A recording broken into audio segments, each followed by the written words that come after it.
Psalm 9, a messianic psalm of David. He praises the Lord for rebuking the heathen. The Lord shall judge the world in righteousness. He shall dwell in Zion. The wicked shall be turned into hell. To the chief musician upon Muth-labben, a psalm of David. I will praise thee, O Lord, with my whole heart. I will shew forth all thy marvelous works. I will be glad and rejoice in thee. I will sing praise to thy name, O thou Most High. When mine enemies are turned back, they shall fall and perish at thy presence. For thou hast maintained my right and my cause. Thou statest in the throne, judging right. Thou hast rebuked the heathen. Thou hast destroyed the wicked. Thou hast put out their name forever and ever. O thou enemy, destructions are come to a perpetual end, and thou hast destroyed cities. Their memorial is perished with them, but the Lord shall endure forever. He hath prepared his throne for judgment, and he shall judge the world in righteousness. He shall minister judgment to the people in uprightness. The Lord also will be a refuge for the oppressed, a refuge in times of trouble. And they that know thy name will put their trust in thee, for thou, Lord, hast not forsaken them that seek thee. Sing praises to the Lord, which dwelleth in Zion. Declare among the people his doings. When he maketh inquisition for blood, he remembereth them. He forgetteth not the cry of the humble. Have mercy upon me, O Lord. Consider my trouble which I suffer of them that hate me. Thou that liftest me up from the gates of death, that I may shew forth all thy praise in the gates of the daughter of Zion. I will rejoice in thy salvation. The heathen are sunk down in the pit that they made. In the net which they hid is their own foot taken. The Lord is known by judgment which he executeth. The wicked is snared in the work of his own hands. Higgaion, Selah.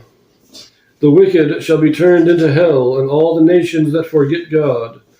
For the needy shall not always be forgotten. The expectation of the poor shall not perish forever. Arise, O Lord, let not man prevail. Let the heathen be judged in thy sight.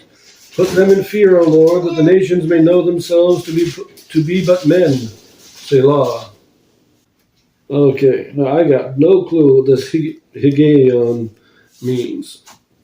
I might look that up at a future time. But this is an interesting psalm, talking about how the justice and judgment of God will justify and reward the righteous, but condemn and punish the wicked. I like it. It's a nice psalm. But I want to go back and talk a little bit about the heading, because this is one that has a very weird heading. This says, upon Muth-labben, to the chief musician upon Muth-labben. Now, I looked this up, and there's a couple of things here. Now, most of these headings refer to, or is believed to refer to, things such as a song, a musical accompaniment, or referring to a specific type of musical instrument, such as the gittith being a harp, or neganoth being just stringed instruments, these kind of things. But this one is a little bit odd, and we got various theories about this. I just want to briefly say, one theory is that it is a somewhat mistranslated rendering of Alamoth.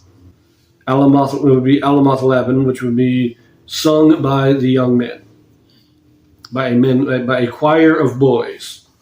That's one main theory.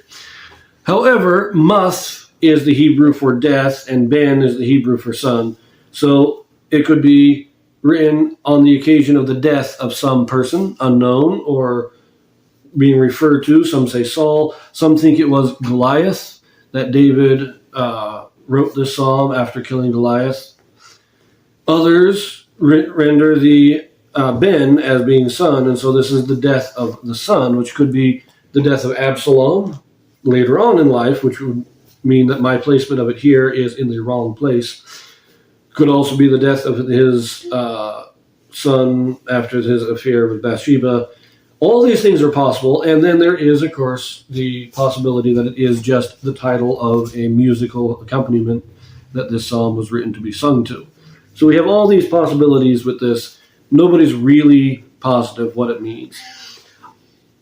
Me personally, I think I would take the view that it is written on the death of some person. Now, it could be Absalom. I don't know. I kind of like the idea that it was written at the death of Goliath. But regardless, I place it here because the content of it does fit with David.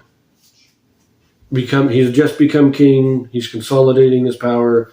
Saul and all those that were against him have fallen. So it kind of fits here. I think it might fit better later on in life, but we'll place it here anyways. Because it's confusing, we really don't know, and this heading really makes it so that it could be in various places throughout his life. But it is a very nice psalm. I do enjoy this one.